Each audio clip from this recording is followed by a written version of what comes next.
There is something unsettling about Sodom. The city glows under the evening sun, its grand buildings casting long shadows over streets filled with laughter, music, and indulgence. But beneath the lavish feasts and endless revelry, darkness festers. Corruption runs deep, and justice is but a forgotten word. Gomorrah, Sodom's twin, is no different. If anything, it might be worse. Meanwhile, on the outskirts, a righteous man named Lot tends to his sheep, blissfully unaware that his neighbors are about to experience the worst city demolition in history, courtesy of heaven itself. Far above, in the heavenly realms, God is not pleased.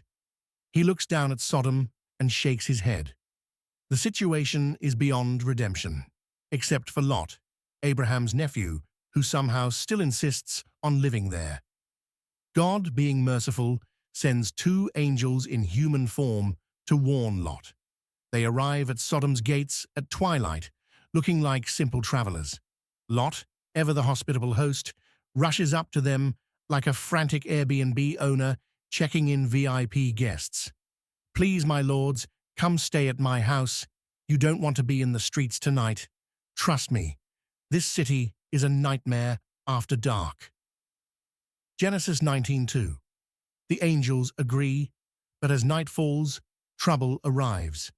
Before the angels can even finish their dinner, a mob of men from the city gathers outside Lot's house. They are not here for a meet and greet.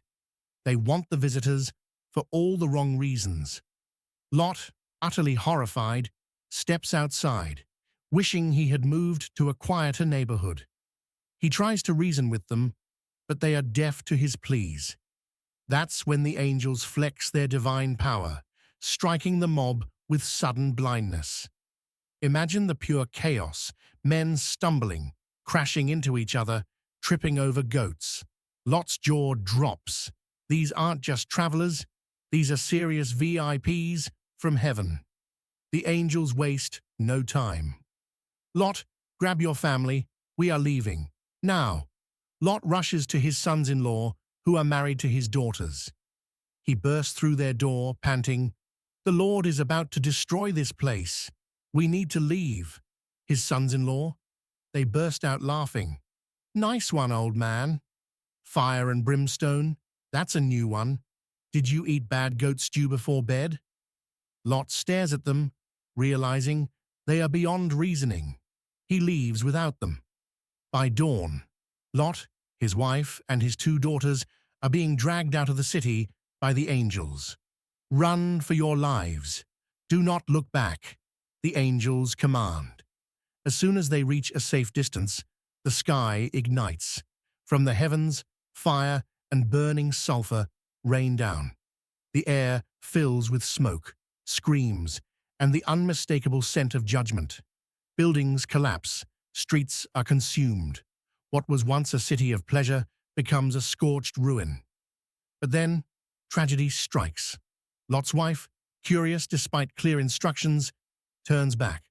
In an instant, she freezes, her skin crystallizing into pure salt. She is now an unmoving pillar, a monument to hesitation and disobedience. Lot and his daughters keep running. The city and all it contained is no more. The story of Sodom and Gomorrah is not just a dramatic tale of destruction. It carries a powerful lesson. God is patient, but justice comes eventually. Sodom had many chances to change, but it refused. Righteousness matters. Lot was not perfect, but he was spared because of his faith. Obedience can save your life. Lot's wife had one job: don't look back. Yet, she just had to peek. Choose your environment wisely. Lot lived in a sinful city and barely escaped. Maybe next time, he moves to a quieter, less fiery place. The destruction of Sodom and Gomorrah reminds us that God's patience is vast, but not unlimited. There is always a point of no return. Lot's wife reminds us of the danger of clinging to the past when God calls us forward. And the burning cities, they remind us that if you see two glowing men walk into your town, maybe take their warnings seriously.